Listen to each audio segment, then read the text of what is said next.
Good morning, honorable members. As I see, we would have already started the debate. As many. And you all start me off with Marco City. Good morning, honorable member. Good morning, Madam Speaker. I'd like to thank God for the opportunity to once again be in this place, as well as to thank the residents of Marco City for their continued support. Madam Speaker, I begin by once again who have not yet registered in Marco City to attend the Christmas party this coming Saturday, do so, and also to alert residents in the Gladstone Circle and Gladstone Terrace area and Limewood Lane of the grill out that is also coming up this coming weekend. We believe that communities eating together is a wonderful thing. Madam Speaker, the opposition supports this important piece of legislation and stand with the government in applauding the provisions of this bill, Madam Speaker, that will continue to help the Bahamas develop its sports program. We have said consistently that we are prepared to support all sensible programs that we believe would advance our country's national development, and we believe that the Ministry of Youth, Sports and Culture, based on the role it plays in orange economy in particular, Madam Speaker, plays a pivotal role in advancing our country. Madam Speaker, both the member for Central Grand Bahama and myself, Madam Speaker, have served as ministers of youth, sports and culture. And so we have consistently stood in solidarity with the present Minister of Youth, Sports and Culture, because we believe in 6 pillars that undergird sports, Madam Speaker.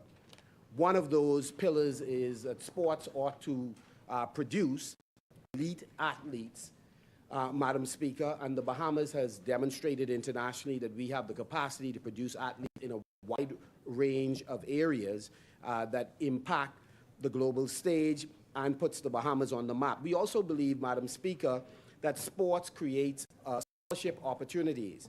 And we believe that coaches throughout the Bahamas have provided more scholarships than the governments of the Bahamas. That is not just coaches, but other persons who are supportive of sports development in this country. Thirdly, Madam Speaker, sports is important to create camaraderie through recreation and, Madam Speaker, develop community spirit, school spirit, church spirit, etc. Madam Speaker, the 4th pillar on which sports rests, Madam Speaker, is it develop good characteristics or attributes. And one of those attributes that sports help to develop is fair play and honesty. And this bill goes to the core of that. It is about making sure that athletes compete fairly and they are honest, not just in the preparation, but also the execution of a particular sport. Far too many athletes, Madam Speaker, globally have won on the day of competition only to lose and cause others to lose, Madam Speaker, weeks later, months later, years later, Madam Speaker. And so many dreams have been dashed. Sports programs for countries as well as for universities and schools have been damaged because, again, that 4th pillar, which is developing good characteristics and attributes, was violated.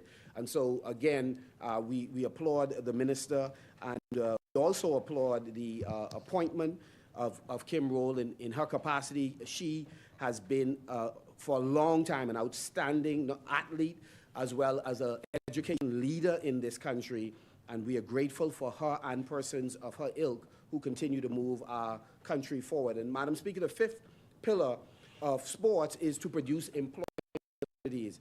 So many Bahamians have an opportunity to gain employment locally and internationally through sports, Madam Speaker. And so we applaud the work not just of the ministry, but also of the LOCs. Once managed properly, local organizing committees, Madam Speaker, can generate employment opportunities. And the more facilities we build, the greater the opportunity for us to hire sports facility managers, physiotherapists, massage therapists, sports psychologists, writers, etc. There's a whole range of incredible occupations that can be developed as a result of sports locally and internationally, developing products that can assist athletes in different genres. The sixth pillar is sports is a vehicle to fight obesity and non-communicable diseases, and so we stand with any initiative that can advance sports development in the country. Of course, both the member for Central and myself, our entire team, sees the value in the Bahamas being a place for international events, and so we welcome the return of the World Relays, which never should have left the Bahamas in the first place, Madam Speaker. And Madam Speaker, let me also say, Madam Speaker, as we go into the Utah season, I wish to wish all of my colleagues in this place and throughout the Commonwealth of the Bahamas, and most especially residents of Marco City, a Merry Christmas and a prosperous and blessed New Year, and to those persons who celebrate Kwanzaa, to also wish them a happy Kwanzaa. Madam Speaker, just a few wishes and hopes for the Utah season and beyond. One of those hopes, Madam Speaker, is that the vendors in Grand Bahama can receive more help from the private sector as well as the government. Port Lucaya, Madam Speaker, is one in particular. While I hold the market vendors dear to my heart, having worked with them while in the Ministry of Agriculture and Marine Resources, Port Lucaya is an example of entrepreneurship, the orange economy at work. But Madam Speaker, the vendors have tremendous concerns. They feel that some of them have been excluded from receiving the kind of assistance. The handful that have received assistance, Madam Speaker, just this past few days, they've mentioned some of them received assistance previously.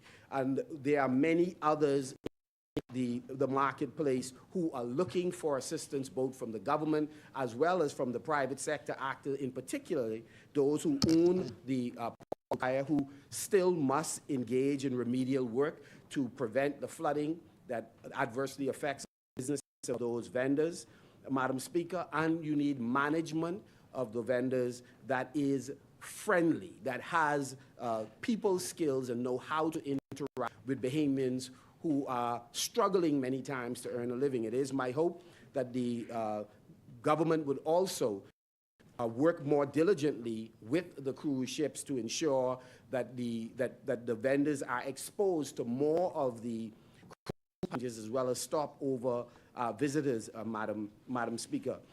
So one of my wishes is for a greater assistance for the vendors at Port Lucaya as well as the marketplace, but certainly in this case, Port Lucaya. Another wish, Madam Speaker, and desire and hope is that we would be able to finally remedy the situation facing retired police officers who have for more than 15 years, Madam Speaker, been petitioning that they ought to get their gratuity, Madam Speaker. I've raised that matter in this House on multiple occasions.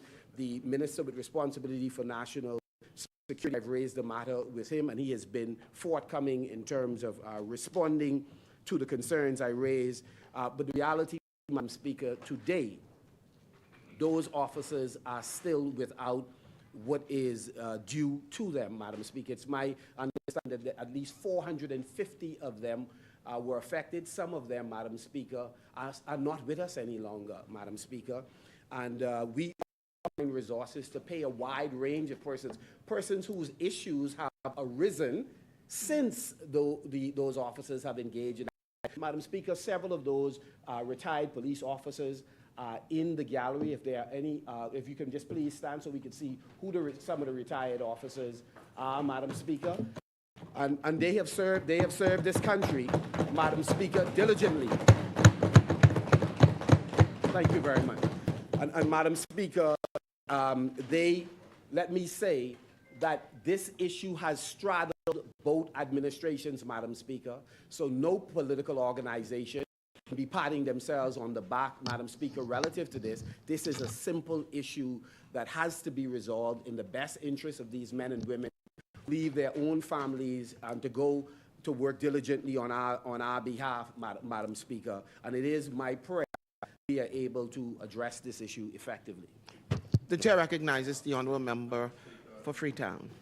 To be very clear, I'd advise Marco City that the matter of gratuity for this class of officer was a matter of litigation before Justice Ruth Bo Darville, who unfortunately dismissed it, although not on its merit. There is a contention that for some class of officers, the 10 years after retirement replaces gratuity. That is a matter in which the Office of the Attorney General has rendered an opinion. I've met with 2 lawyers for this group and advised both lawyers that they ought to litigate the matter to conclusion, this time being sure to comply with the procedural steps so that the court could actually adjudicate it. And whatever the court directs, the government will obey. Thank you, honourable member. The chair recognizes the honourable member for Marco City. Yes, Madam Speaker, again, I'm grateful for the Minister of National Security intervening. I will only say, Madam Speaker, as I transition to yet another desire and hope that I have for us during this Utah season, is that there are any number of cases this administration, since coming to government, has made sure it never saw the light of day in court. Some of them were in court, and they actually from court and settle them. So wherever there is an interest in settling matters on behalf of aggrieved Bahamians, both administrations have the capacity to do so.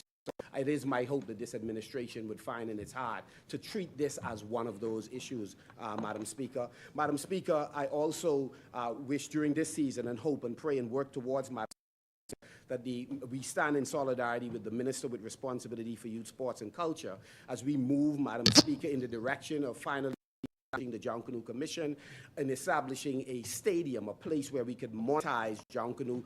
John Canoe, in my view, Madam Speaker, has outgrown Bay Street, and Madam Speaker, we need to find a way to monetize it. A stadium is but one of those important recommendations. Madam Speaker, the Cabinet, when I sat approved the establishment of multi-purpose facilities for every group, so there could be a performance space, a creation space, a space where they could record music, Madam Speaker, where they can do business, whether it's creating cowbells or drums, etc., Madam Speaker, and that the government had committed to providing Crown grants to allow groups or other mechanisms to they had land in order to advance John Canoe. And Madam Speaker, I support any initiative brought by this administration to continue that work, which has straddled multiple administrations, Madam Speaker. The truth is, John Canoe, like other forms of our culture, is potent and powerful, but unfortunately not adequately monetized. And so to create incredible beauty and power on Bay Street, in the off-season, many times have employment themselves, Madam Speaker, and so we support assisting our John Canoers, Madam Speaker. I also pray, Madam Speaker, for renewable energy initiatives to be supported by the government and established so that in our family islands that we can use both the transmission facilities, Madam Speaker, distribution infrastructure that we have already, but empower Bahamian entrepreneurs to establish renewable energy operations to power our Keys and our family islands. Madam Speaker, that might be a way to help Harbour Island, Madam Speaker, to help Northern Lutra, Madam Speaker, to help Michael, Madam Speaker, satisfying the demands for electricity, Madam Speaker, that is not being adequately handled by BPL, and in particular under this administration, Madam Speaker. And Madam Speaker, I also wish that the government during this season would form the Fiscal Responsibility Council, Madam Speaker, move forward in implementing the Freedom of Information Act, Madam Speaker, introduce the policy for public-private partnerships, which is non-existent, non-existent under this administration. And Madam Speaker, my final 3 wishes, Madam Speaker, is that public servants who are now on leave under dubious circumstances would be returned to work, Madam Speaker, that those persons that in immigration that we may look to entrench the director of immigration so that what has happened to immigration senior managers never happen again in the Commonwealth of the Bahamas, as has happened under this administration, Madam Speaker, and that we do not clog up the system by bringing back so many persons who have served with distinction, who made an incredible contribution, but, Madam Speaker, who could serve in a different capacity and being brought back in the same capacity that they served in the past, Madam Speaker.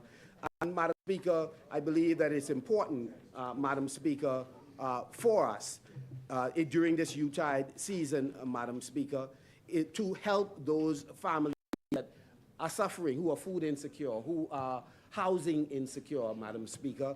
And it is my hope that the government, during this Yuletide season, would seek to undergird so many Bahamians who are struggling to get the required assistance from social services because of an absolute scarcity of resources that could reach them in a timely fashion to deal with many of the challenges that they have. Madam Speaker, it is my hope that the Minister of Agriculture, in conjunction with the Public Service, would ensure that the next Director of Agriculture is somebody that is suitably qualified, that has the requisite qualification and certification, that enjoys the respect of the agriculture community, and also have the people skills to manage so many technical with doctorate degrees, master's degrees, bachelor's degrees, Madam Speaker, and that politics do not trump good governance, Madam Speaker, as we select persons to fill these pivotal positions in technical ministries, Madam Speaker. And so with those few words, Madam Speaker, I would only by saying that the government should have a candid conversation with the Bahamian population, Madam Speaker, with respect to the deployment of Bahamians in Haiti. We are still waiting, Madam Speaker, for the government to take its time and have a candid conversation with Bahamians in terms of its plans in Haiti, Madam Speaker. That's a reasonable request of our population, Madam Speaker. As we deploy Bahamian in Haiti, we ought to know several things, Madam Speaker. The government should explain the rationale for doing so, and I'm certain there are more than enough rational reasons why they're considering it, but explain it to the population. They have an obligation to do so. The number of officers that are being deployed should also be outlined. How many officers, law enforcement officers, how many civilians, Madam Speaker, if any. The government should also explain the specific duties that they will be assigned, the expected duration of the deployment, Madam Speaker, the concerns by some members of civil society in Haiti that the existing remnants of its government work with some of the gangs that are there, and that we make sure we don't contribute to proper persons who are not acting in the best interest of all of their populations. And, Madam Speaker, we should outline the costs associated with the deployment and who will bear those costs, Madam Speaker. With those words, once again, we support this piece of legislation and wish everybody a wonderful holiday season, Madam Speaker. Thank you, Honourable Member. As